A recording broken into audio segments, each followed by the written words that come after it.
બોલો મારા મનવેશના લગ તારે આજે તો અચાનક જ મારા મનવેશના લગ્નમાં ચમત્કાર થયો છે. જે બાલાજીની કૃપા છે, હનુમાનજીની તો અસીમ કૃપા હશે કે વગર અમને તો ખ્યાલ પણ નથી અને નિર્વિઘ્ને અમારું કામ પૂર્ણ કરે. અને આમંત્રણમાં અમારે મોટા મોટા મહેમાન છે. પહેલાં કહેવાય કે ભગવાન સ્વરૂપે જ બાલાજી ઘરે આવી ગયા છે. જો બાલાજી, જય શ્રી કૃષ્ણ, જય શ્રી રામ. શાદીવાલા ઘર, શાદીવાલા ઘર. બાલાજી જય બાલાજી, જય બાલાજી, જય બાલાજી, જય બાલાજી, જય બાલાજી, જય બાલાજી.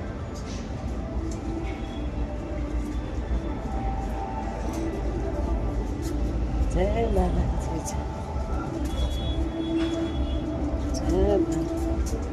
જય બાલાજી.